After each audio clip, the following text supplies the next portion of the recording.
Welcome to the Intercut podcast, live from the Sundance Film Festival, the yearly show where we talk about the best movies we saw in Park City.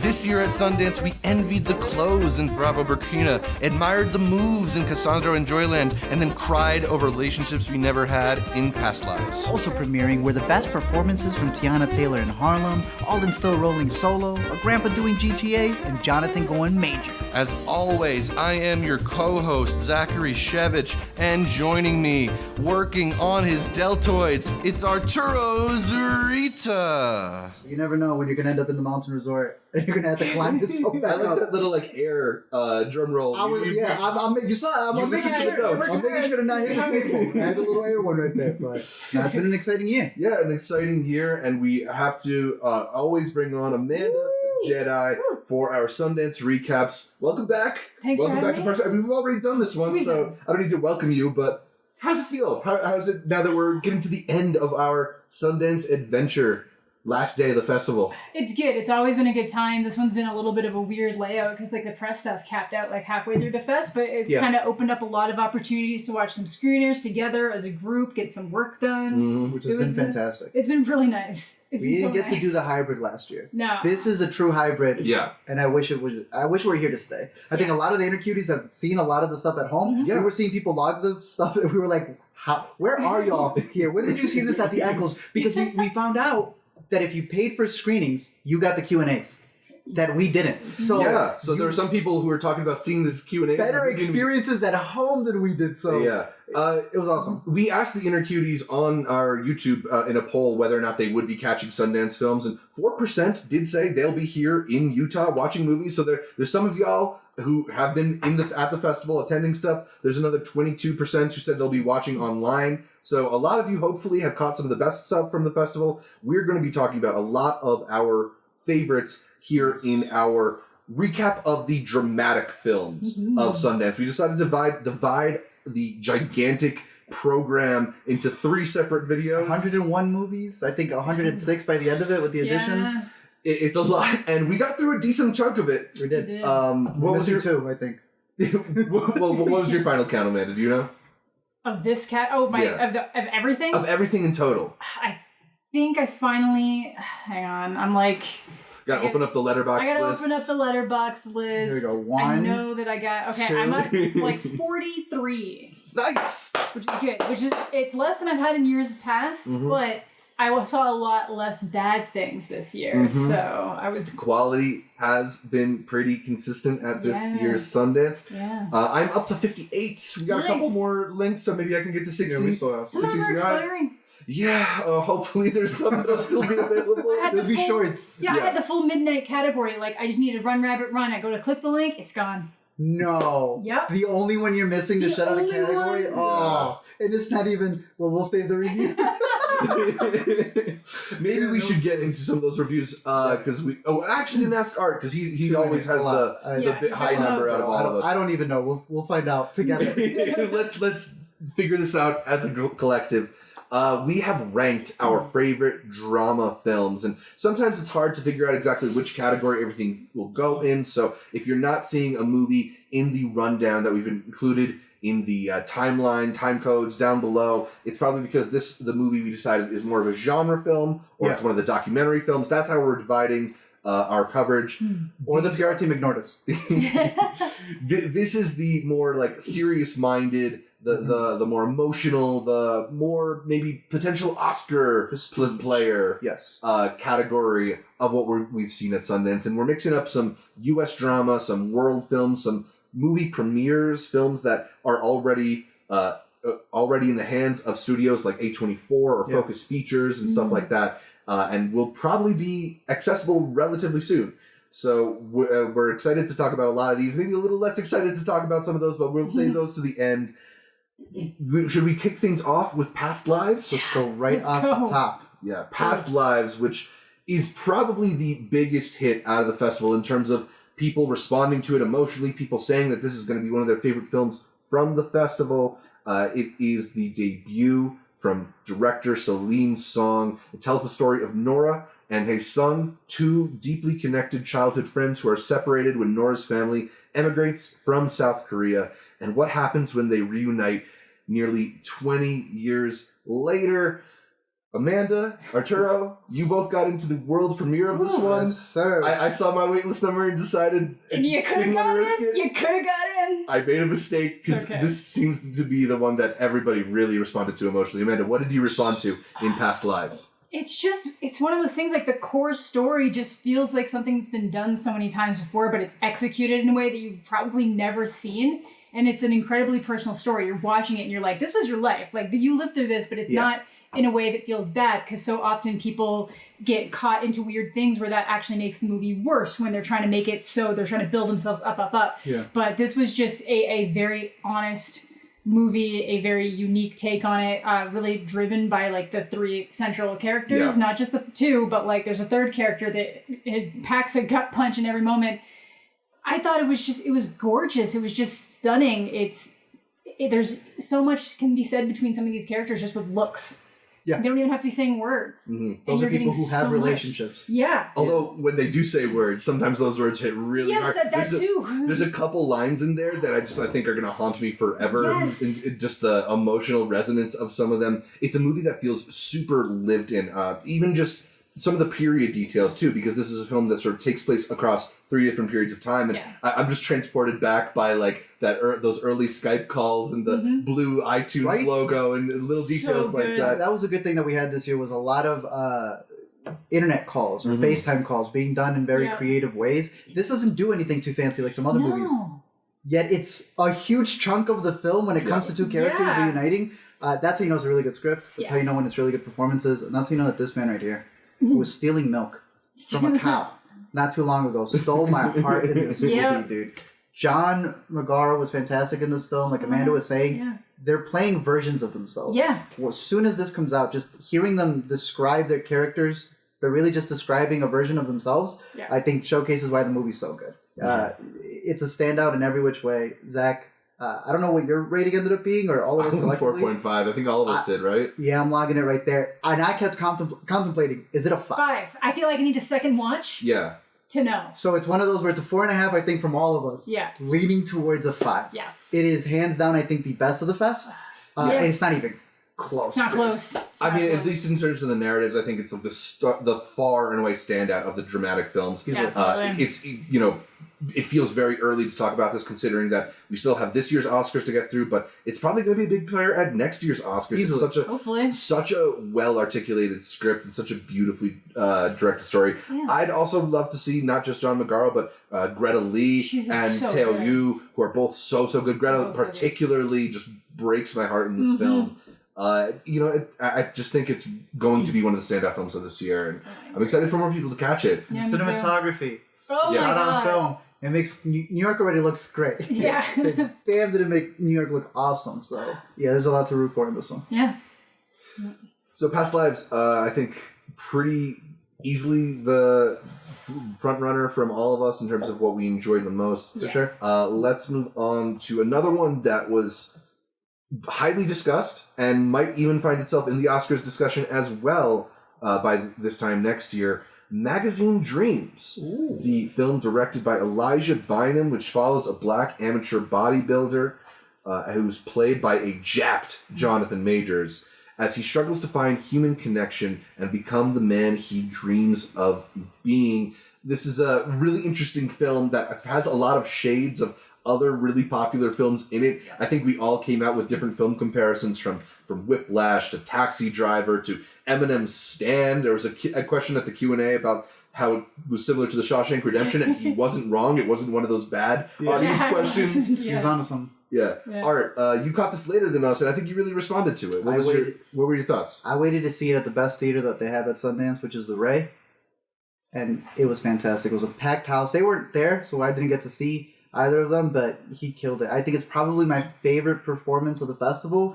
And it's a story that has as many warnings as you had. I don't know what they said for y'all, but when the guy came up to introduce it, he goes, "I apologize for the film already, but I think that some uncomfortable watches are necessary for people, and this is an uncomfortable watch." The director of this, surprisingly, had done a movie called Hot Summer Nights. Oh yeah, with Timothy. Timmy That was boy. also at Sundance, also A24. This takes a completely different turn. Like it's in the same realm of like characters getting into sticky scenarios, but what he's able to do with this one, I thought was just fantastic. To me, this is Jonathan's. I was playing on it. Tom Hardy. He had this movie. Oh, Bronson. This is his Bronson, dude. Yeah. I think he goes all out, and it was interesting coming out of the screening, hearing people still call him a really good actor. That guy, the main character, he was really good. Because it's January. Come February, he's probably going to kill an Avenger. He's probably going to kill Creed. Yeah. So after all said, all of that is said and done, I think he's going to kill the award season because Magazine Dreams, I think he goes all out in it. It is a shame you didn't get to see him at the Sundance premiere because you did miss him in his like denim cowboy outfit. He looked so good. I got to see him in Chicago, but damn, was he really cool on the red carpet. There's also that video I highly recommend searching it up where the red carpet lines were a little crazy this year. Yeah, it's the first year back, but the way that he handled it, he was just taking questions and not wasting time. Yeah, and a lot of people are ragging on the Sundance volunteer there, and like the Sundance volunteer is being like told in his ear a thing. Get them to go. Get them to go. We as people who were actually at the world premiere, that movie started an hour late. It was very hectic. That was also notably the screening where the closed captioning devices didn't work. I want to give a little bit of like grace to the chaos of it all, and that like people are just trying to do their best. Yeah. But yeah, like from knowing that experience of being on the red carpet line and having a celebrity pulled away from you just as you're asking your question, that sucks. I'm glad that Jonathan Major stood up for a journalist getting their question in. As for the movie itself, he's really incredible in it, and I thought the first half was like a really powerful engine of a movie. You know, it really goes and really is compelling, and there's so many ideas being thrown out at you. And then I think he spends the latter half of the movie sort of figuring out how to end it, and he sort of tries on several different endings to see if they feel good and tries a different one. So I don't know. I hate to like bring up the editing critique, but I wonder if it could have been a little like they could have picked their lane a little more. Yeah, and we already know that they did edit down. Apparently, there were some scenes that we heard that were cut. Yeah, Taylor Page was a scene that she didn't get. And I'm assuming it would have been a really good one. And I almost think that probably by the sounds of it would have been a scene that even if it had been made it a longer movie, would have actually assisted in the cohesive nature of the ending of the movie. I think I'm like you. I think we both agreed we just wanted it to commit at the end. We wanted it to actually commit, and then it doesn't commit, and it feels weird. After sleeping on it. You change your mind? I have a different take on it, and I think that what Zach is saying about the sort of splinter is almost like a shotgun. It's like a bullet. True. It comes in straight, but then all these different splinters of an ending is what happens. You get all of these almost different outcomes of what it could be. He does tease you, thinking that it's going to go one way, and I think it's on purpose. I think the whole movie's trying to evoke different emotions of different visuals that you see of him going up on screen. Yeah. So day by day, I agree with you guys, and then I've just grown to like it more and more and more. I just want to rewatch it. So I got to see it again. It is one of those movies that really does wriggle its way under your skin and will leave you thinking about elements of it. Yeah. And not a happy movie. Not a happy movie. And then like even though there are these things that are maybe feel like loose ends, it's also because there's so much information stuffed in there that you can chew it over.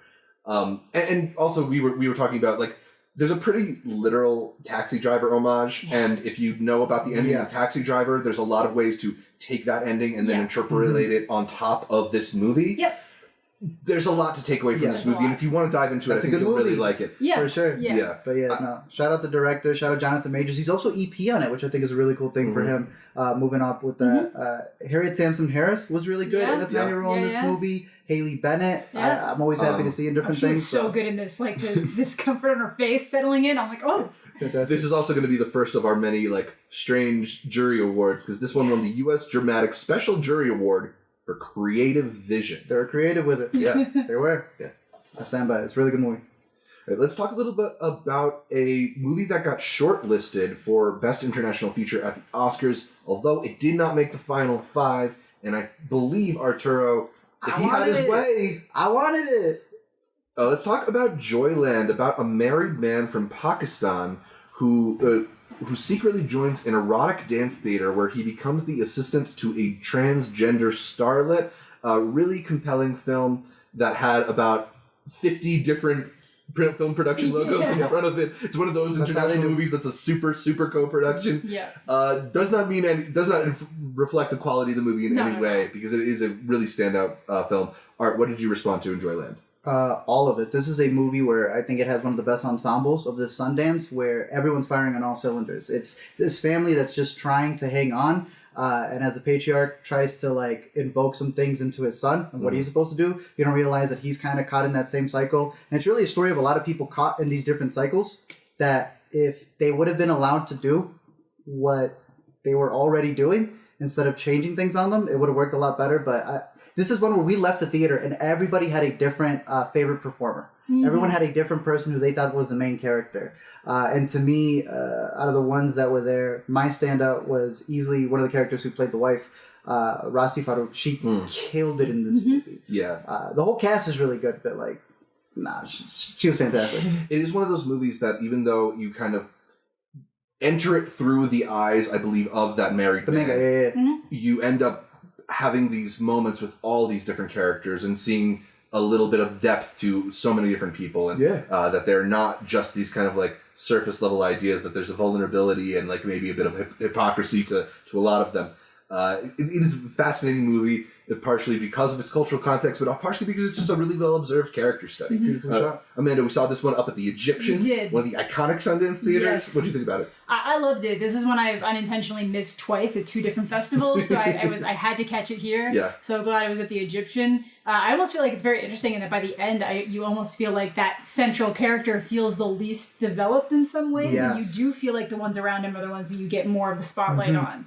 But I think it's really interesting that you could take any of those characters and completely focus the movie in on them, and it would be just as powerful. Agreed. Like, you could have a whole movie about Biba, like, and it'd be great, you know? No, Biba was dope. Yeah, Biba's dope. So I think it's really good. It's very special, and I'm glad that it's been kind of doing the circuit here. And I assume it'll be released soon because it has been out now since May in terms of the festival stuff. So should get a big push. I did not see this producer on it, but Riz Ahmed got added to the credits. I saw him at the end. And Zach, I don't know if you know this, but Roger Ebert knew this one guy. His name's Ramin Barani, and he's also executive producer on this. So you know it's got to be a good one. But hopefully it gets a good release. I know it didn't get shortlisted, but nonetheless, it's an honor just to be.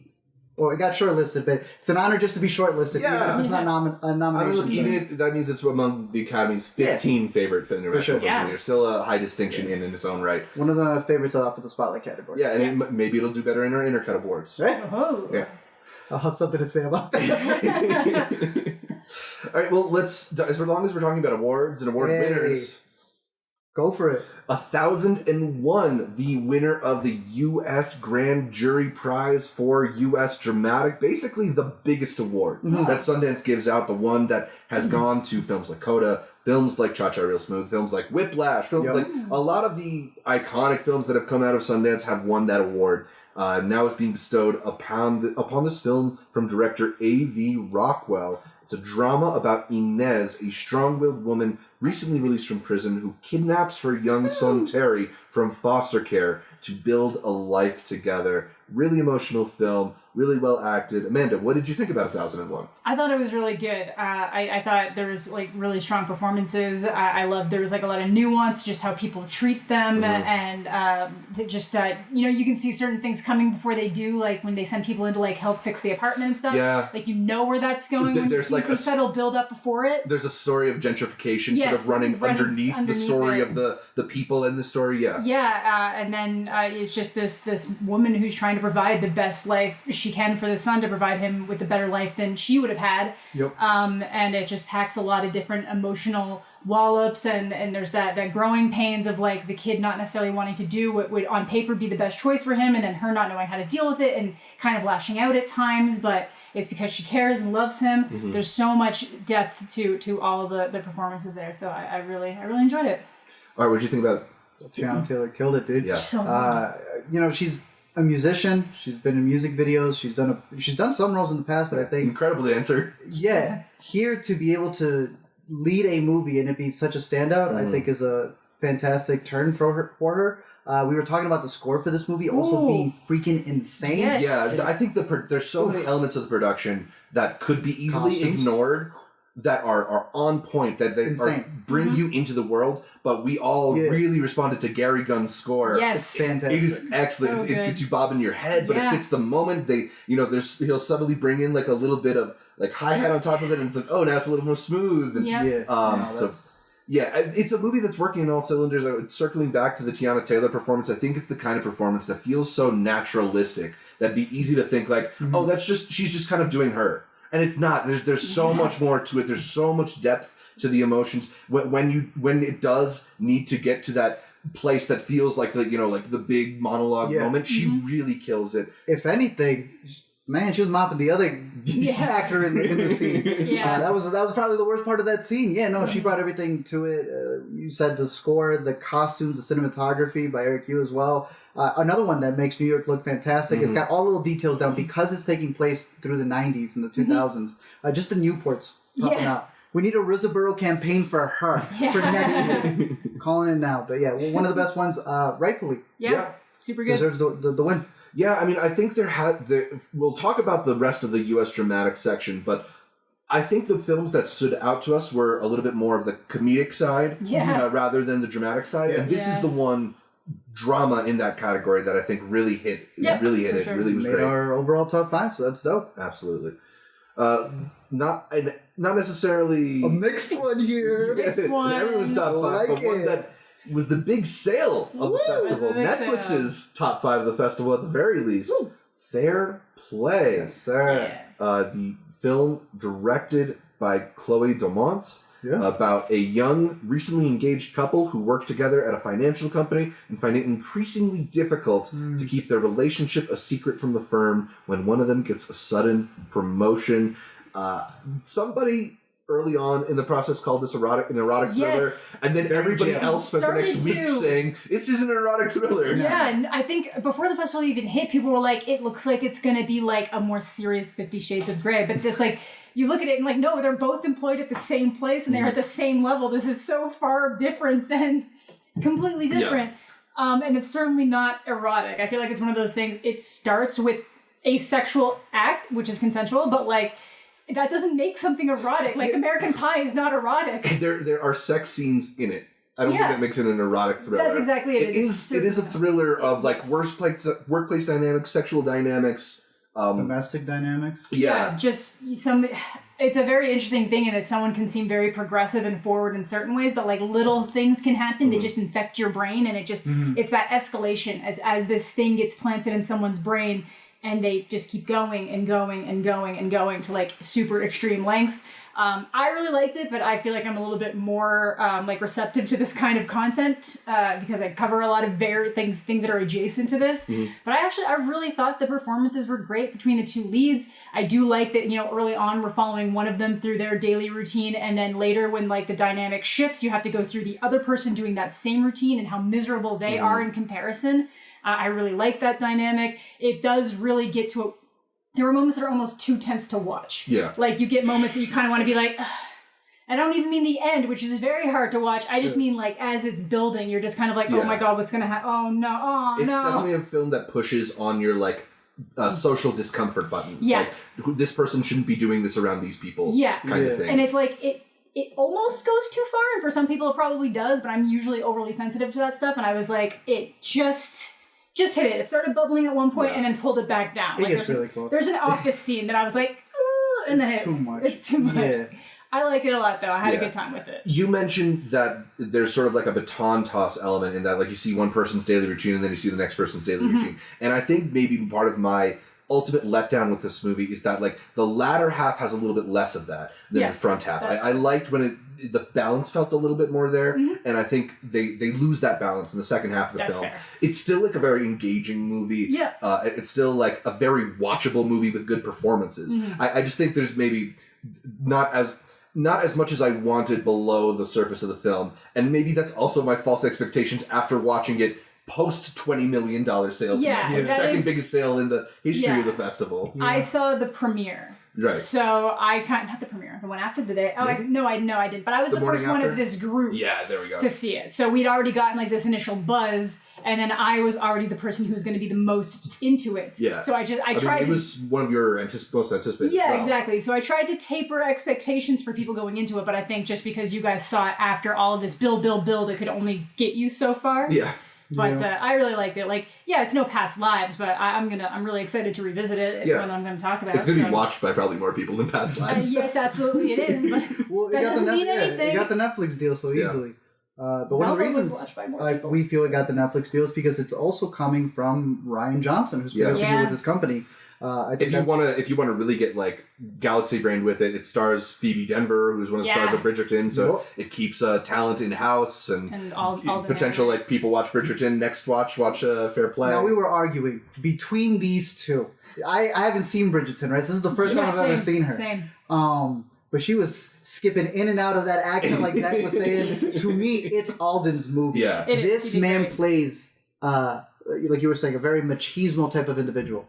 And then the most pathetic dude you can possibly think of. The range that this man goes. Because it was the good machismo. It was like machismo to the extent of like other guys might be weirded out or creeped out or disgusted by something, but I'm comfortable enough with myself that this is fine. Mm-hmm. And then he goes the other way. Because it's a little thing infects you. And he's an annoying character, but at the same time, the whole movie, the way I pitched it was, this is probably one of the most miserable movies that came out of the festival.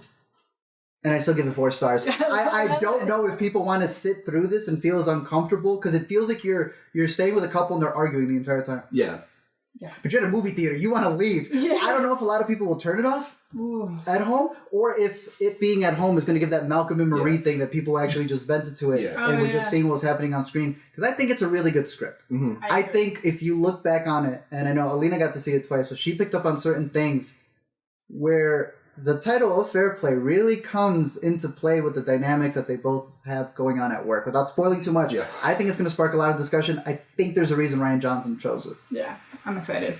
Yeah, I mean, I think it's going to be the kind of movie that, like, couples will probably watch together and recommend to other couples. And, you know. Begrudgingly? Yeah. Someone got Fair Play. So, You see what happens? Exactly. All right, let's talk about a drama out of Lithuania that won the directing award for World Cinema Dramatic. The film is called Slow, and it is about a relationship between a dancer and a sign language interpreter. I did not get to catch this one, but Amanda and Arturo did. Does it live up to the title? Is it slow, or is it more than that? It is a little slow. It's a little slow. It takes its time. It's my favorite out of the World Cinematic Dramatic competition. Nice. For me. I think both performances are really fantastic in this movie. I don't want to spoil specifically what's entailed in their relationship, but if the trailer spoils it, I think it could be good. I didn't know that going in about one of the characters, and it's like, that's when I got on board because I thought that was a fascinating look at this relationship and what they had going on. On top of that, like Zach said, she's a dancer, so she's got that form of expression. He's got his form of expression with the sign language. And I think it's directed beautifully. And I think that's the best way to honor the actors because this director really knew what she was doing with this couple. So I would highly recommend it. What did you think of it? I really liked it too. I think that's kind of, again, we're not trying to spoil it, but there's just like a topic that is really not discussed in much media. One animated series that he would know discuss this. Yeah, one animated. It's very minimal, and I think it's good to give it representation so that people can have a better understanding of what it is. I think they did a good job with it, and they did a good job with like the logistics, like maybe the frustrations from a lover that doesn't fully understand it, even though they're trying to understand it. I thought they kind of really nailed that, and you kind of end up at the end that like, it's okay to have frustrations with certain things, but you kind of have to be coming honestly with it. But I thought the performances were really strong. They really bounced off each other well. I think this is the type of thing that's probably going to resonate with a lot of people on different levels, just in like the modern landscape of relationships and stuff too. So I think it was I think it handled it really well. So this is more of like a marital drama than anything. Like it's just two people who found each other and are learning things about each other, even though they're completely different points in life. Mm-hmm. So that's why I think you'd really like it. It is slow, because you're building up their relationship, but I think out of the dramatic category, this is one to keep your eyes on. Lithuania, y'all ain't got nothing else, submit this one. Because I feel like it's like really a good. realistic thing. Like if you're gonna start talking to someone, it really focuses in. It's like this is how many conversations they would have before it would get to something being revealed, and like, you know. So it slow plays their romance. Yes. Yeah. Yeah. That's exactly it. Yeah. Great. So I think you'd like it. We hopefully still have a link for that. That's one that I would highly recommend. Yeah. We'll jump from a film called Slow to a film that definitely was slow, but very intentionally so. Like very, very deliberately in its choices. Raven Jackson's All Dirt Roads Taste of Salt, an abstract memory play about the life of Mac, a black woman who grows up in Mississippi, told with minimal dialogue and prolonged shots of intimate moments, particularly with a focus on hands, and hands touching and hands caressing. And Raven Jackson has this kind of like formless debut that's a really ambitious tone poem of sorts. And to reveal a little of our behind the scenes, this was one that we watched at the end of a long day. I think this was the seventh film that I watched that day. We put it on a little bit about midnight. Amanda was asleep before we started earlier. this I one. did see 7 movies that day. I just started earlier. We projected it up on this screen right here. I can go to the master shot for that. Boom. That guy right there. And it was not the ideal circumstances, I think, for watching a film like this, which is really patient and really heartfelt and just really meant to be felt more than like interpreted and like analyzed as you go. Just sort of to let it wash over you. So I'm really excited to watch it again because I thought it looked beautiful and I thought there were moments that really felt like, I don't know, like things that I had never quite seen depicted in film, but if I can't really give like an honest full review of this film yet. Yeah, there's another documentary that we're going to be bringing up in that section that also did a really good job at focusing on people's stories more than their bodies, because they do such an extreme close-up on them that you're just seeing, you know, what's almost like a formless figure kind of tell the story to you. I know a lot of people went into this movie saying there's no dialogue. It's a 90-page script with like 2 pieces. Yes. Now that we know that, I think that will be the approach that people will understand what the movie is. Because when you come to a place like Sundance, all you have is a still. Yeah. You don't know what people are going to go into. And I feel that many times people are going into a movie expecting something else, and they're reviewing chicken at a sushi spot. Yes. And I think once the movie comes out and has its marketing, once people who are able to connect to it, then it's able to build to its audience. I thought it was fantastic. As a directorial debut. I've seen some of Raven Jackson's shorts on the Criterion channel. There's a bunch that she has on there. So I kind of knew the pace that this was going to be in. I wasn't sure about 1001. That's where I was like, one of these is going to be the slower one. Yeah. But the patience that she has for it, I think is what's going to garner her like a lot of attention, because when we were looking at it, it felt like a live moment in a photo. Yeah. It feels like this intimate snapshot of something. But what if you were in that moment letting it breathe, live? People wouldn't be talking with each other, right? It's like a long embrace of a goodbye. And you feel that. I don't know. I thought she was able to cover that perfectly. Yeah. I mean, it's a film that is filled with a lot of beauty, and sort of getting back to what you were saying about Sundance, like you really have to try and meet a film you have where it is. Yeah. And sometimes it's hard because you know so little about it, right? Like I think, at least for me, I went into like Emily the Criminal last year being like, awesome, an Aubrey Plaza comedy, and that's not what that movie is. But like, if you then like accept what the movie is going for, you might have a really good experience. I don't know if I was ready for what this movie was going for when we watched it, but there's enough there that I'm absolutely going to return to it. It's an A24 release, so it will be out probably within the next year. Looking forward to seeing more from Raven Jackson as well. Great cinematography. Insane. All right, let's talk about The 8 Mountains, a film that... Was that a Cannes debut? Yes, it was. Interesting. So this is a movie that tells the story of Pietro and Bruno, 2 boys with different backgrounds who discover what it means to be true friends as they grow to experience love and loss. Amanda, you caught it months ago. I did. Is it still staying in your mind? Yeah, I adore it. I just think it's just this really tender look at life, and just kind of the way the world shapes people, and then like how like certain people can just carve such a deep piece inside you, and they stay there forever. And even if they're not around anymore, they're always going to kind of affect different aspects of life, and they kind of play a piece in everything you go on to do from that moment on.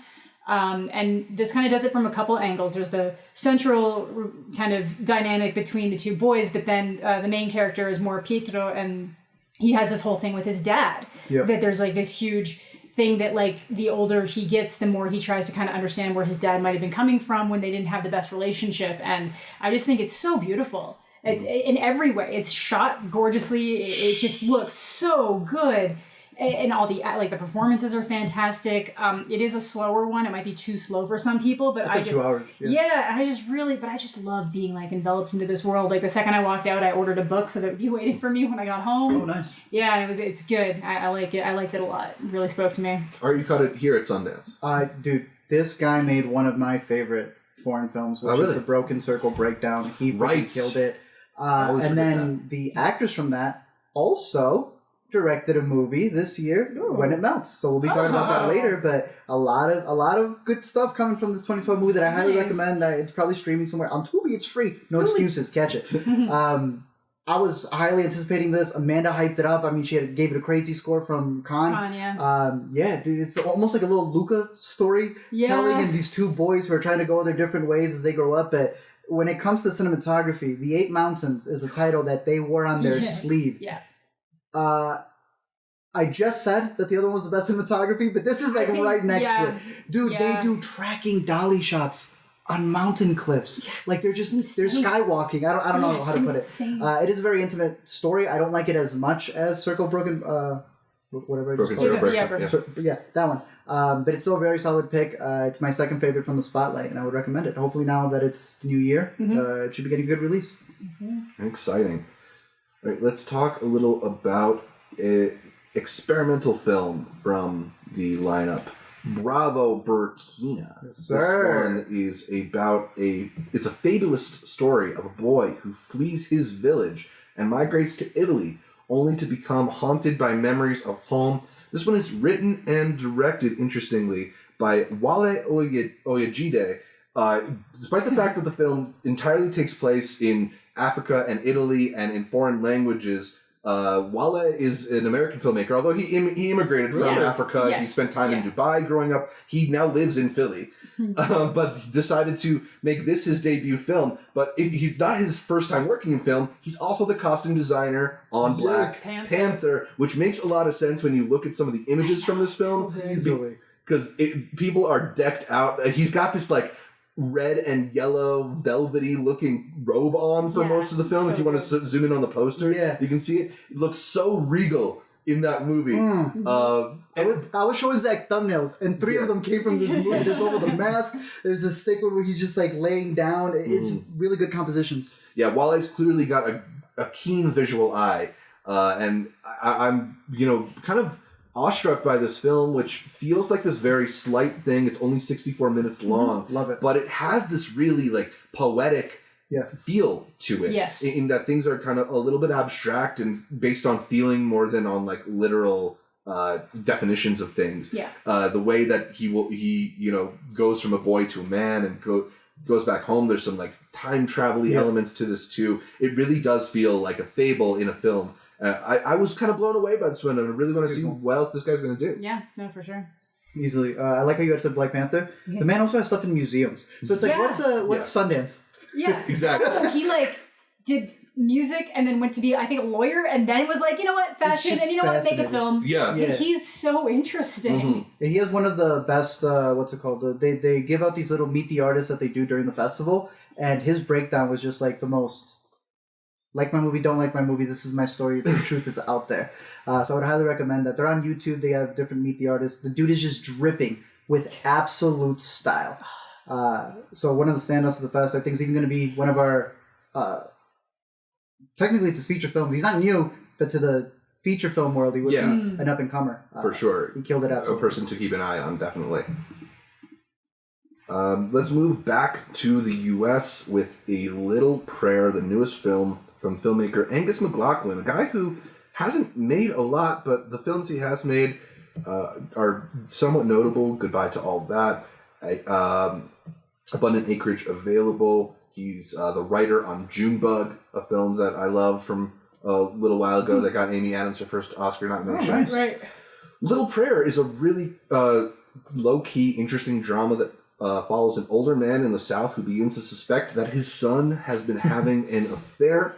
Really strong performance here from David Strathairn in the lead. One of these performances that I feel like, similar to Bill Nighy in Living Last Year, might be like the sleeper awards contender because it's such a lived-in performance and feels like a kind of culmination of his career work in some ways. I thought it was a really affecting movie. Like has sort of like a slow onset, but once you really are enveloped in the drama of this story, it's so tender and so emotional. What did you guys end up thinking about Little Prayer? I thought it would be boring. I wasn't looking forward to it. I thought it was pretty cute. Yeah.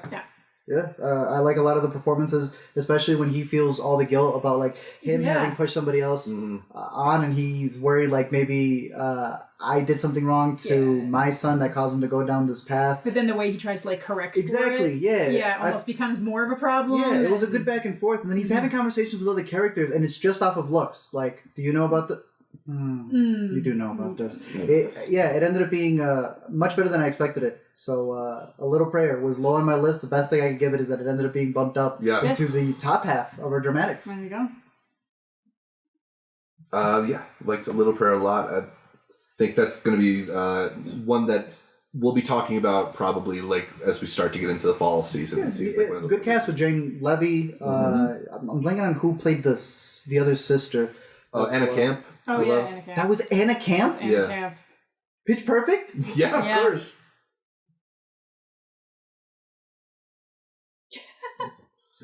Okay. Yeah. All right. Cast. Pretty good in it. All right, cool. Let's move on to another drama. This one comes from director Ira Sachs. It's called Passages. It follows a German filmmaker who begins to explore his sexuality with a young woman, which begins to change the definition of his marriage to his husband. A very good cast in this one, led by Franz Rogowski, I believe is how we pronounce his name, who you may recognize from a lot of the great European films of the past few years. As far as I know, this is his first, like, predominantly English language speaking role. Yes, I've never heard him speak English before, so I thought that was fantastic. But he's been killing it. Like, also, a really excellent Ben Whishaw in this film, as well as Adele Exarchopoulos. Yeah. Two actors I always like seeing in movies. I'm a little bit like hit or miss with Ira Sachs. There's some films of his that I've liked and some films of his that have really bothered me. But I found this one to be really beautifully done and very like relatable in terms of the types of heartache it's trying to get across. It's also a very funny film in the way that it's lived in. It opens with this really great scene of him trying to direct actors, and then I think it just ends up being this kind of like comedy of errors of sorts of this guy trying to balance these competing desires and watching them like slip through his fingers in front of him. I thought it was really well articulated, really dramatic, really funny, very charming film. I liked it a lot. Ben Whishaw was a stand-up. He was. He has this long take. That gives it its R rating. But he went all in. He put his back into it. I'll say that much. But even Adele was really good in the film. I feel like we haven't seen her in that much stuff. Because there was like Blues Warmest Color, and then I feel like she veered off into a bunch of different things. And ended up in a lot of Quentin Dupieux comedies for a minute. Yeah, she did do that. But I thought that they were able to do a really good ensemble with this as well. And I agree with you. I know that Zach's always talking about when we saw this director had a new movie, we're like, it's going to be a very slow one. It's actually pretty fast-paced. It is pretty fast-paced. Yeah, maybe too fast-paced with the lifestyle that this man was living. Yeah, I was going to say, like Hannah Montana was wrong. You can't have the best of both worlds. You can't have it. No way. You can't have it. With friends, he always delivers. The guy's an asshole. Like, it's not one of these things where you're like, you feel bad because he's trying to maintain things so hard and it keeps slipping through his fingers. Like, no, he wants everything. He keeps messing up. And he's an asshole for it. He's a dick. Like, there's no way around it. I'm sorry. Like, we've had a couple interesting Sundance movies where the protagonist is kind of like, I don't want to say unlikable, but like clearly in the wrong. Which is good. Yeah. It's good to have movies like that. We need to have movies about characters who have to learn to get better. Yeah. This one did not care if you ever liked them at any point. The other one started with a Q&A of the director going, I just really hope you like this movie. You could feel it in those characters. Yeah, this is an actor who's willing to go all in. So know that. He is a very unlikable character. But Passages. Did this one get picked up by any chance? I think this was like a movie pickup. Ooh. Yeah. I feel like his last one was also a movie as well, so. Yeah, it's a good landing place for a film like this, because I don't know if it's like necessarily the type of film that would be like in the Oscars discussion as much as certain elements are standouts, but it'll French too. Like, I'm not gonna argue with whatever French film comes out in the fall. Yeah, it'll probably pick up some like film critics circle awards type of things like that.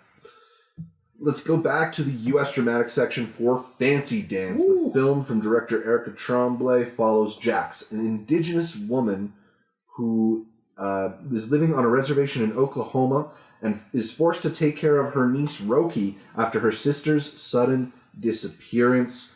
Amanda, what did you think about Fancy Dance? I really liked it. I think there is kind of a period where it might like lag a bit, but I think it's a really important story to be told on multiple levels, where you have this person who's just trying to like maintain a family together, but then, you know, the state has to get involved, but then they care more about one situation and they are completely ignoring the fact that the mother has gone missing, which is a very real reality, especially on reservations, both in America and in Canada. It's a huge issue in Canada that they're trying to deal with missing Indigenous women. And this really hones in on that. And you had several movies this year about that too. Yeah, exactly. Yeah. There shouldn't be a pattern of movies. Mm-hmm. Of reality. A pattern of movie of reality. This and Murder in Bighorn. Yeah. Are the big ones. Yeah. And I think it handled that really well, and it was really tender in a lot of ways, even though there is a lot of tragedy at the heart of what it is. I think it did a really good job expressing like their native culture and the importance of why Roki feels so connected to aspects of it and how she wants to live it, and then the opposite side trying to come in and think they understand, but they really have no idea what it's going for, like someone trying to give her ballet shoes to be like, you can just try a different type of dance. And why that would be so insulting to someone saying they want a powwow. Absolutely. Yeah. Cookie was with us earlier in the festival, and I believe they said that this was their favorite, or maybe one of their favorites. One of. When I was talking with them about what they appreciate about it, it has this interesting thing where it kind of shifts form a couple different times, where it's partially this drama about life on the reservation, and it's partially this like true crime investigative thing where Lily Gladstone's character is like out there trying to find answers and trying to solve this, and then it's also this family drama where, like you said, there's the cultural barrier trying to be crossed and the navigating of like child protective services. So there's a lot in this movie. I do agree with what you're saying, that there is sort of like a lag in the middle where I think they're trying to figure out essentially where to go with these characters, but there's a lot. There's so much really interesting in it. It's a movie that I think I love the parts more than I love them as a whole. That's fair. Yeah. I don't know if y'all got to see Little Chief. That was a short that Lily Gladstone was in with the director a couple years ago. It's just Lily Gladstone talking to a kid. They're just like sitting down on a green pasture the entire time. And one of the discussions that we had from this movie, I really liked it. I like the thriller elements of it. I like the stories that it was telling. But it's like, could it just be a movie about the little girl dancing? Or does it have to be a thriller as well? Right. Now, I don't think it's bad, right? For it to be a thriller, but I wonder, like, would a movie of the girl just dancing be enough to be in the U.S. dramatic competition? The Erica Tremblay's also worked on Darkwinds, Reservation Dogs, Yellowbird. So with this being her feature, I think there's going to be a lot more movies to come, and whatever thing you feel is missing, like in the script, I think it's just a couple more before she like hones it in. Yeah, absolutely. So this is the feature debut, right? I believe so, because again, I think it's just been shorts and TV. All right, so Fancy Dance, definitely one of the standouts from the U.S. dramatic section. We'll move on to La Pecera, which is the story of a woman who decides to return to her native land of Puerto Rico after learning that her cancer is spreading. I think you're the only one of us that actually got around to catching this one, the fishbowl, as it's translated to in English. What did you end up thinking of La Pecera? Really great performance, and it's one where the more that you know about Puerto Rico, the more you understand how they're connecting this part of the island in particular as like not necessarily the tumor like it is in her body, but the part that has almost just been cast out, the thing that has almost been ignored, just like she doesn't pay attention to the sickness that she has. It's a really good story where the journey that she's going on is reflective of that island. And for that, I think alongside the visuals, I think it's worth catching. I think it's a really good standout script, performance, and I don't necessarily know what country this would be considered, because it is a Spanish film. Yeah. You know?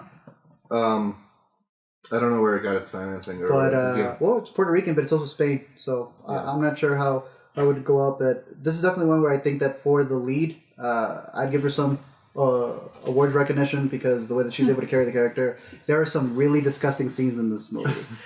It doesn't get so grotesque to the point that you're like gonna throw up, but it's like sequences in where you will figure out symptoms that you have in a very disgusting manner.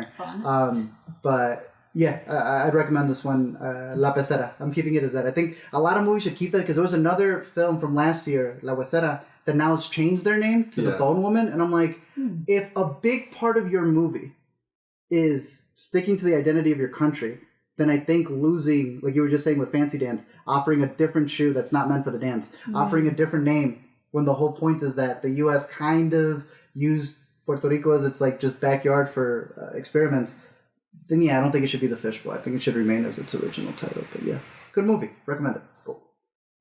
Let's talk a little bit about Fairyland. This is a film about a young girl that grows up with her single gay dad in San Francisco during the 70s and 80s. Adapted from a memoir of the same name. It's got a pretty good cast with Amelia Jones and Scoot McNairy in particular leading the way. You have Gina Davis and Adam Lambert in some supporting roles as well. I found this one to be a really tender-hearted father-daughter story, and it kind of meanders its way through the history of San Francisco in the 70s and the 80s, but it's got this really excellent pathos-filled performance from Scoot McNairy at its center, where he's just carrying so much emotional weight, particularly as the film goes on. Like there's a perfect Oscars clip moment with him sitting on a bench with his daughter. I thought it was very sweet, even if it is a bit on the nose with what it's trying to tell. But the entire last 30 minutes, I was holding back tears. So it's obviously effective, at least in that way. And I would love to see Scoot McNairy be in consideration for some of year-end awards because I thought he was so affecting in Fairyland. I agree with Amanda on this stage. Yeah. You had said the moment that you had seen it, you couldn't wait to read the book to really feel the emotion of what the story's supposed to be. Yeah, because I don't know if it fully managed to capture what I'm sure is like a very intimate kind of like recounting of this person's life and the multiple levels that it engages with, because it's both like how her father exists in this world as who he is and trying to be his authentic self, but then not always being the best dad about it, and then her trying to like respect that aspect of him, and then eventually hitting walls with it, being like, you know, you're not there for me as a father, and all this other stuff. But I just feel like it didn't quite. I enjoyed it. It wasn't a bad movie. I just feel like I've seen better like biopic memoir type things. So, but I'm sure that it's actually an amazing read. Yeah, it's certainly not the most unique or standout, drama about life in the 80s or whatever, 70s and 80s in the gay community. Like it's been a subject that's been covered in other areas. It is interesting to see it from the single dad of a young daughter perspective. I did like a lot of the scenes of the young daughter navigating the like hippie druggy scene. But yeah, like it's something that probably will resonate a lot more if you actually can delve into the book and really get the full story of it. For sure. But yeah, I mean, those performances might keep it in the discussion at the very least. How was it experimental? Sundance likes to label things certain ways. Yeah, they did use a little bit of real world footage, but not enough to be like a next category. I wasn't there. Sometimes they just have to put things places. Yeah, so I guess, but they don't have to add that. They don't have to add the tag that's in the premiere. It wasn't that experimental, but hey, it's produced by Sofia Coppola, so chances are that it's going to get a really good release. Yeah. I thought it was effective. But let's talk about another film that was pretty effective, Cassandro, which stars Gael Garcia Bernal. It tells the story of a gay amateur wrestler from El Paso who creates the exotico character, Cassandro, and becomes the Liberace of Lucha Libre. Art, I think this was one of your most anticipated. I mean, it's got that really iconic, I guess you could even say, picture of Gael Garcia Bernal in the Cassandro getup, and it catches your eye out of all the like thumbnail images we got from Sundance. You know, at least to an extent, what you're in for in a movie like this. What did you respond to in Cassandro? Pretty solid. Yeah. He was pretty good in it.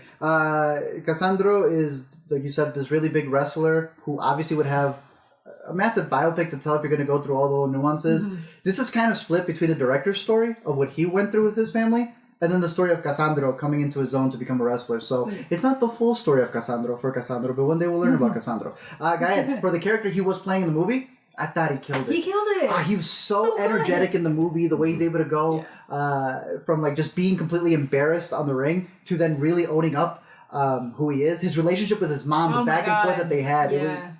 I thought that was done very well. And then you had a bunch of little cameos, I would say. You had supporting roles from Raul Castillo, who I really liked. Yep. Bad Bunny. Bad Bunny was not at the premiere, which is the main reason we were excited for it. But Gael was there, Cassandro was there, director was there. Bad Bunny showed up in this movie. I'm not gonna lie. I know they're trying to make him a star, right? They're trying to make him a movie star. He's gonna be in Blue Beetle. This is the best he's been in a movie. It's short. It's very short. And people get what they want. But it's I think the best version of leading him into an acting performance as opposed to what they did with poor Harry Styles and trying to put him into like the biggest thing possible. So yeah, overall I thought it worked. I also really liked the score. I thought it was a very good score. Really repetitive. good. It is repetitive, but I thought it was a really cool score. Yeah. What about you guys? Oh yeah, you did see it. No, I really liked it. I thought it was like a great like a spectacle of like how he's such a spectacle. Yes. Yeah. And he is always a spectacle and refuses to not be. At the show, when things were happening on screen, he was watching the movie with us, the real Cassandro. He just kept going, yes! I love that. It was great. So good. No, it was so fun. And then like the theatrics, even when people are booing and that he's into that and knows what he's getting into, the fact that he's very adamant, it's like, no, I'm not gonna do a mask. I don't want a mask. I want, my face, you know? Wow. So good. And I kind of learned a new thing. It's the whole the idea of the exatico. Yeah. Didn't know that was a thing. I thought it was really interesting in the way that it also depicts the way that on stage, or like in the ring and outside the ring, dramas can bleed over into each other. And also the places where they're different, in that there'll be this fierce match, and then outside they're like great friends or supporters of each other. Yeah. So that all those dynamics were really good. The wrestling felt a little bit like stage combat. It's like stage, but then you remember it is kind of what it is. So I couldn't tell whether or not they were like doing it authentically. The Spanish also, they do like 80% of the movie in Spanish, which is great. But there are two moments where he's either speaking to his like friend, and there's no reason that anyone who speaks Spanish naturally would be like speaking English that when happens they're, a lot. But it almost kind of leveled out because there were, a lot of it was in Spanish. When he's talking to, I want to say her name's Andrea. Like the coach person? The coach person, I'm blanking on her name, but she was in the series on the baseball series on Amazon Prime. Oh, League of Their Own. League of Their Own. Yes, she was really good in there. I'm blanking on her name. She was fantastic in there. I thought she was a really good supporting role for him here. Was, and the movie, speaking of, is going to Amazon Prime too, so people will be able to see it soon. This is going to be one of those ones that for sure will have a release date sometime. Hopefully not too long in the future, although we haven't confirmed it. I forgot to mention this back when we were talking about 1001. That one's out March 31st. There's a couple of these Sundance 1001? Oh yeah, we do know. Yeah. Focus features on that one. Yeah. So there's a couple of these Sundance movies that might be Wait till you hear when Infinity Pool came out. Same weekend. But no, Cassandro, it's decent. It didn't reach the levels that I want it to be like this really good, end of the year movie. But I'm rooting for Gael. I like him. Yeah. It's going to be a tough battle since we're in January till the end of the year. It's going to be one of those movies that when people are talking about who should be nominated for Best Actor, there will be people on Twitter who are like, what about Gael? Yeah. And like, you're pretty wrong. They won't be wrong. But exactly. He won't get it. He won't get it. But we'll see. No. Let's talk a little bit about To Live and Die and Live. This is directed by Pecera, and it's about a filmmaker who returns home to Detroit to bury his stepfather and settle outstanding debts, but repairing family wounds brings up Muhammad's own struggles with depression and addiction. Art, you were saying this one reminded you of a Malcolm and Marie where the guy actually has some things to actually complain about? Yeah. Yes. It's true. The director had previously made another Sundance movie, which knowing the style in that film, I knew what he was gonna go through here. A lot of walking, a lot of very sporadic editing. So it's like if there's a recording between the two of us, the continuity doesn't matter. It's whatever the best take of you was. Right. Okay. But he's wearing it on his sleeve as a guy who went to LA and decided to come back to Detroit to take care of his family. Who realizes that in LA there's a lot of things they don't tell you. But it's this idea of this dude venting because it's like he still hasn't been told how bad it is. He's just like sick. And the way that it's able to show addiction, one in Detroit, which I thought, when you think of addiction is in Detroit, even Barbarian has a bit where it plays off of the stereotype of what happens there. Yeah, he's a rich person. He comes from Hollywood, yet he is killing himself, right? Mm-hmm. He doesn't realize the sickness that he has. And then the way that they juxtapose that with the other character who's in this movie, the character of Asia, played by Sky P. Marshall, who I thought was a standout in terms of a supporting performance.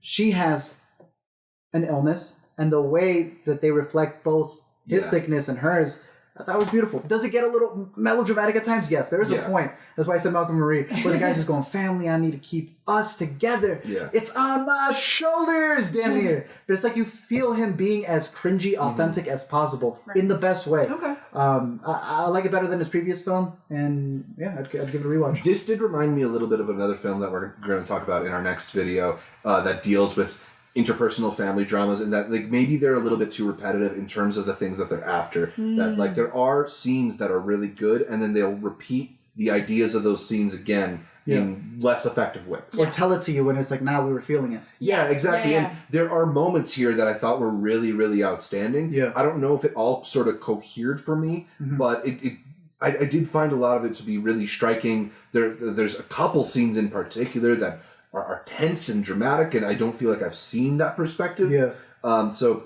it's an interesting film, and definitely a filmmaker to watch out for, even if this isn't necessarily going to be like the movie that kind of breaks him through. Right. But some people will resonate with it. There was one reading, or one way that they put it on probably IMDb, the Muhammad struggles in depression and addiction may finish him before he finishes his life. Yeah. That's what hooked me with it. But a really good title. So hopefully this gets picked up. Absolutely. Let's talk about one of the films that was an Audience Award winner in the World Cinema Dramatic category. Yeah, I was at the premiere of this one, Shayda. It's a film about a young Iranian mother who lives in Australia and finds refuge for her and her 6-year-old daughter in a women's shelter after her ex-husband begins to abuse her. This is a really authentically told story. It feels very lived in. Like, the larger beats about a woman escaping from an abusive relationship, they feel familiar. We've seen films like them, but this is Noura Nassari, the director, making her feature debut, telling her own mother's story. And her mother was at the Q&A. Not only her mother, the Australian social worker was also at the Q&A. The dad wasn't at the Q&A. No, the dad was not at the Q&A for reasons that are clear when you watch the film. But there's an authenticity and a specificity to the experience that you would not have seen before. And I think those are the areas where it really excelled, particularly showing like the experience of a young child inside the women's shelter and all the things that this mother has to do to try and give her child somewhat of a normal, tolerable existence amidst these awful circumstances. And that's, to me, where the film really excelled. I thought it was very emotional. Like, it's going to leave a lump in your throat. And it's also the excellent performance at the center of it from Zara Mir Ebrahimi, who audiences might be familiar with from her excellent work in Holy Spider as well. I gotta get that on my radar. Yeah. That's a hard watch. Yeah. I mean, an actress who I haven't seen a lot of her work, but I've heard that she's got a great reputation. Now, after seeing her twice, like, absolutely, I need to see more stuff from her. So, Shayda, I think, it's a particular type of story, but if you think that it's a material you might respond to, I think it's extremely well told. Kate Blanchett produced, so hopefully it gets a big release. We love Tar. Shout out Tar. Let's go from the Audience Award winner to the U.S. Dramatic Special Jury Award winner for acting. This one goes to Leo Mejil, the star of Mutt, a film directed by Vuk Lingolov Klotz, is it actually? Mistook the I for or the L for an I. Mutt. Where'd it go? Yeah, it was moving around. I hit something. No, it's all good. It's all good. Mutt follows a trans man who has recently transitioned, dealing with 3 people from his past over the course of a hectic day in New York City.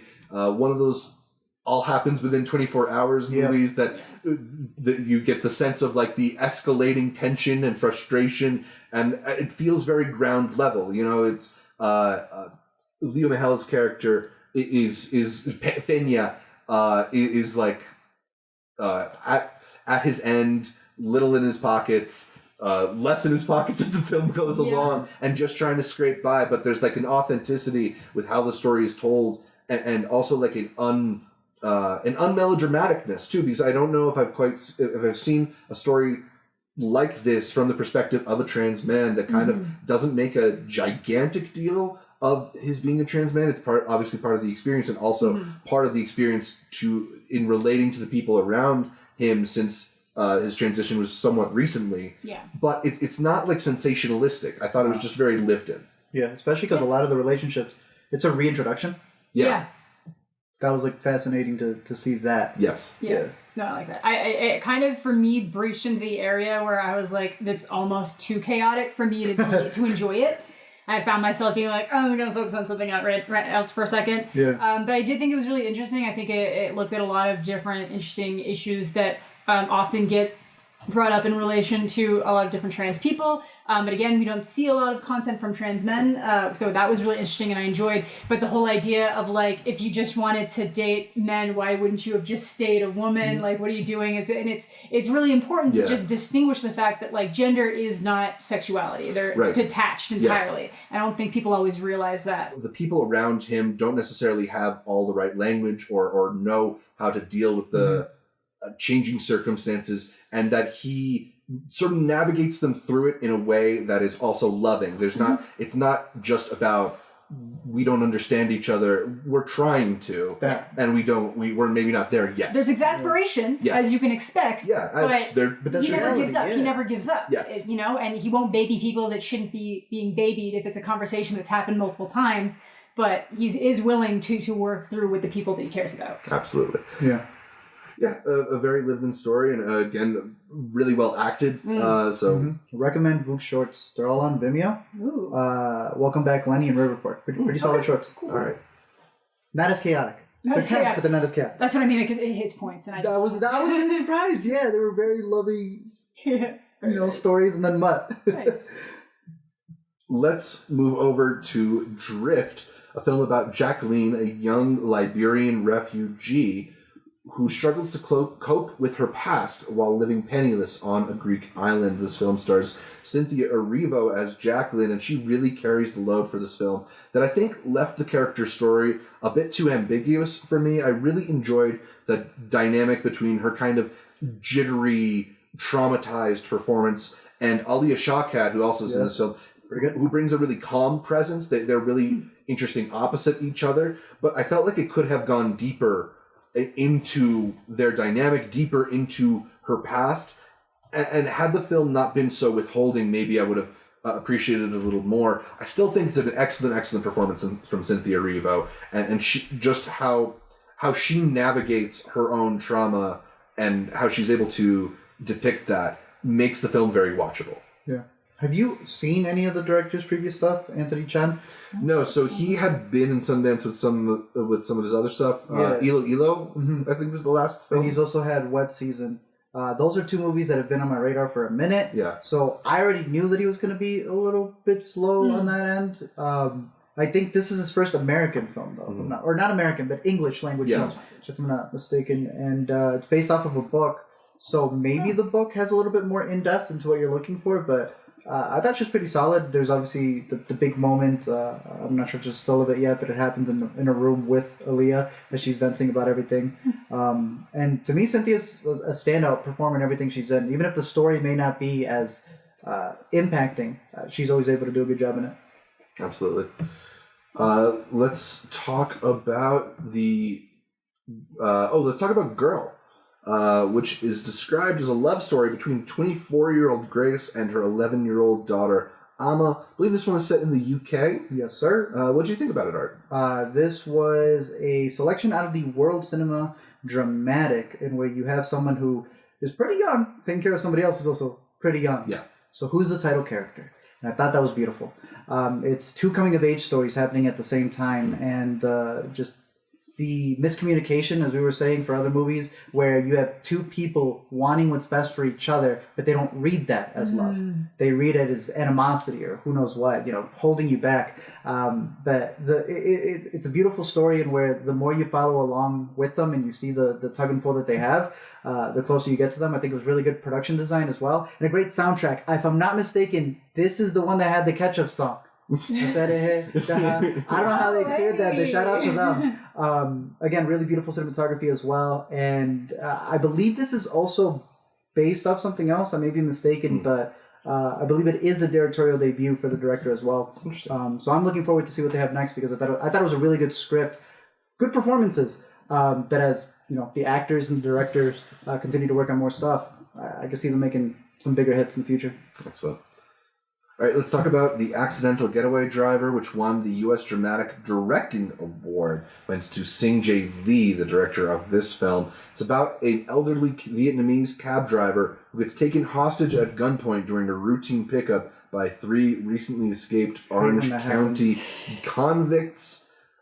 I personally maybe had my expectations set in the wrong place, given that the title of the film is The Accidental Getaway Driver. I expected maybe a little more getaway driving. It's 1 hour of that, and then it's a drama. So now you know. Yeah. But yeah, it was. We went into it with different. I felt like the film started in a really interesting place and then kind of ground to a halt. They get stuck sort of in a motel for a lot of this film, and then it becomes this sort of interpersonal drama where they're learning about each other and their past and all these elements coming in. I never really felt like I connected to that part of the story. Okay.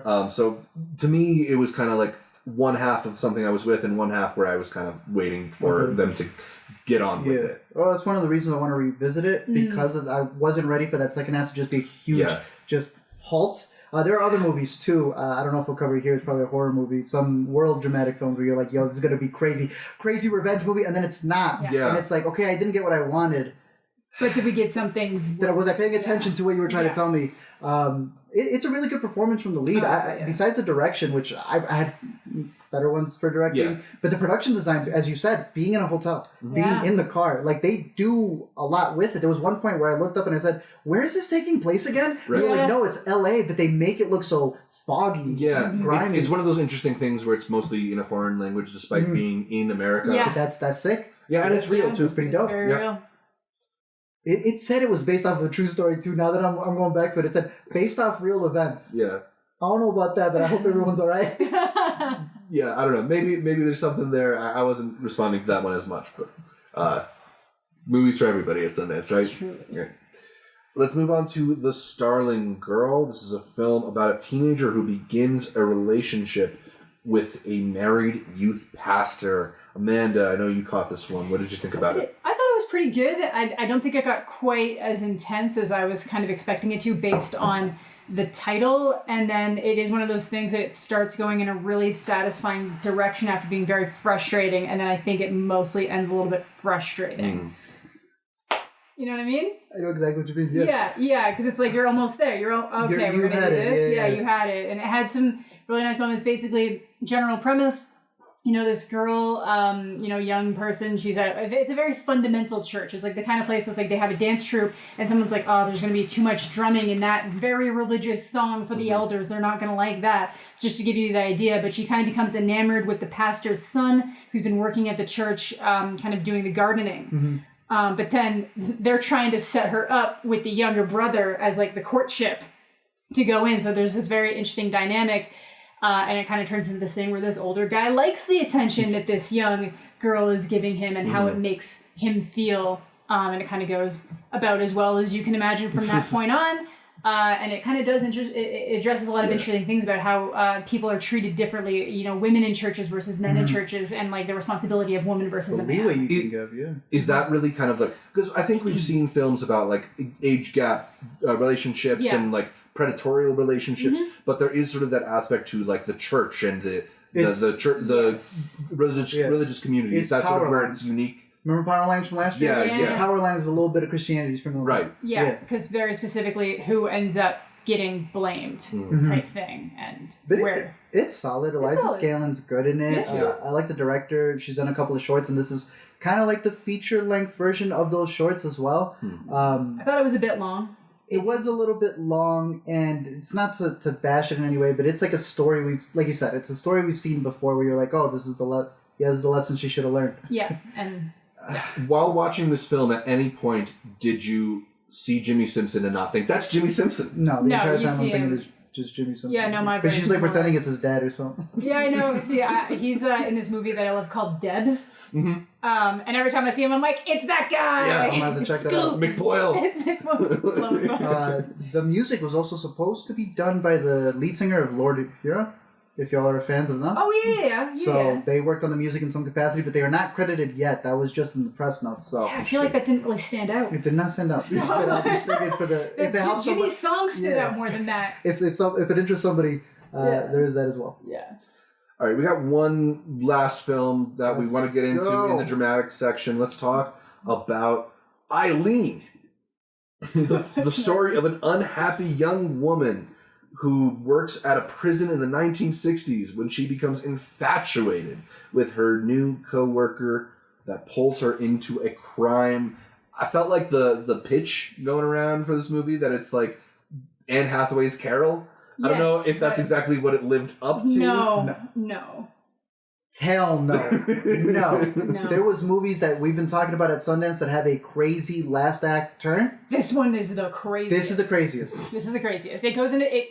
I've never seen something change from like this like tender coming of age, almost rom-com to just polar opposite. Like, it's so insane. And then the ending is even more abrupt. Yeah. Now, the main premise is you have an actor who I personally like. I know we're kind of split in this household, but Thomas and Mackenzie finally looks like an adult. I'm not bashing anybody. Okay. Thomas and Mackenzie finally actually looks like an adult here.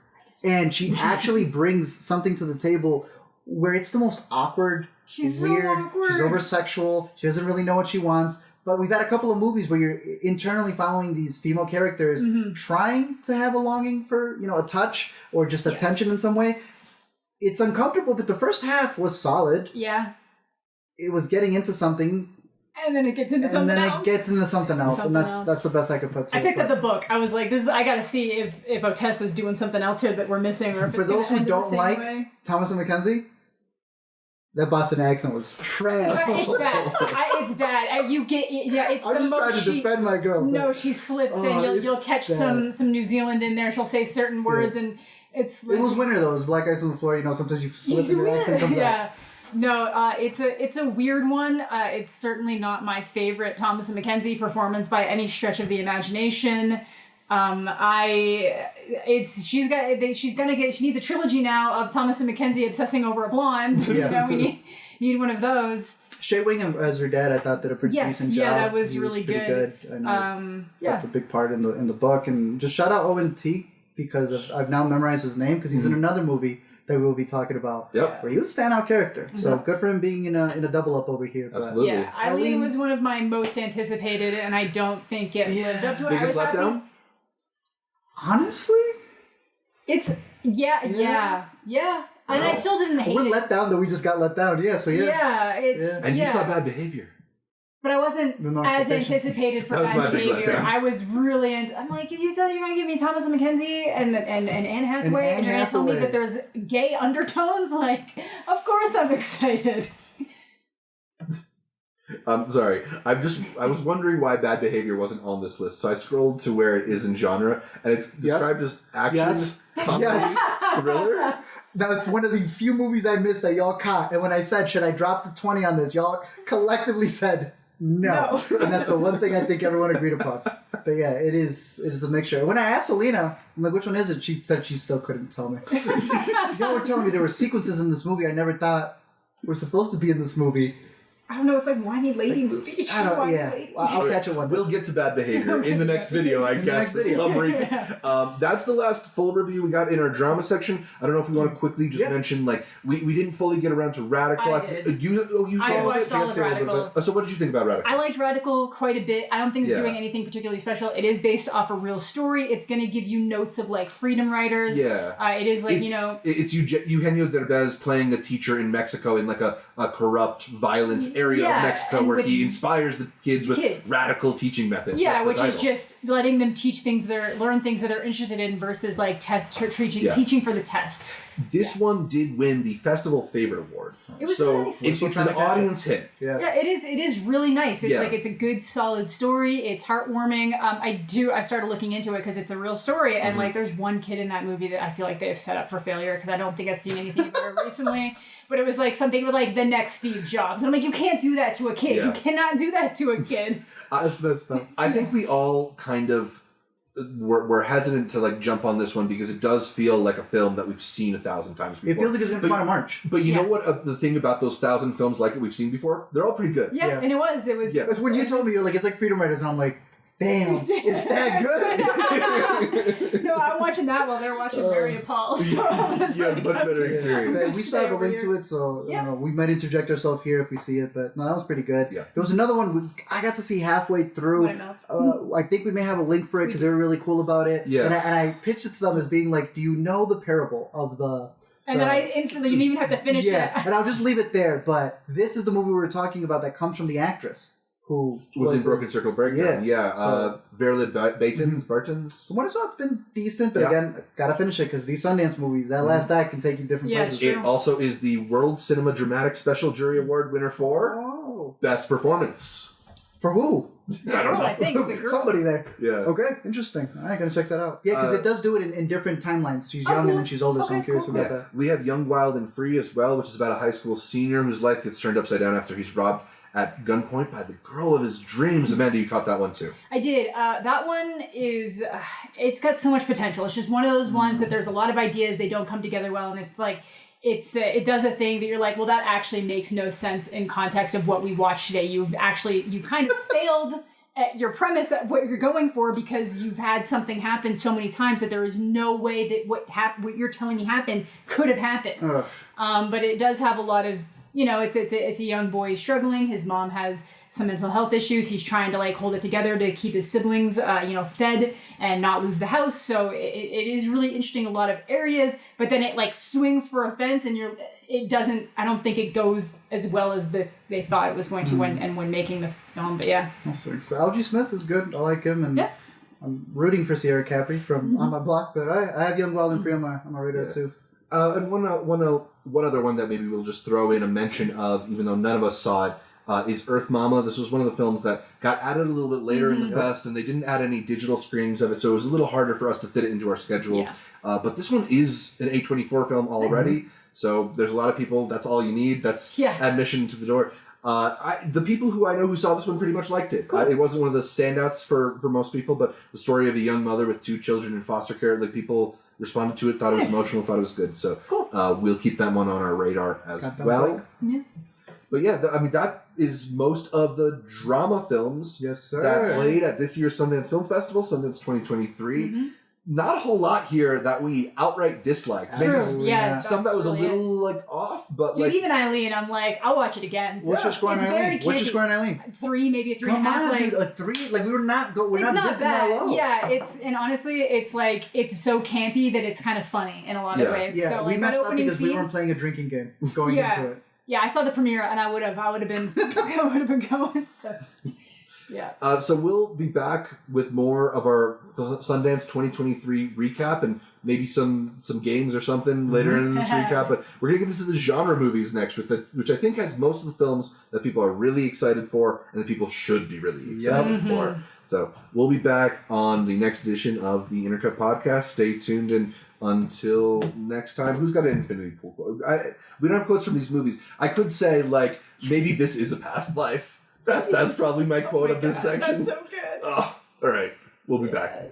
James. Work on your deltoids. Yeah. Work on your deltoids. Until next time.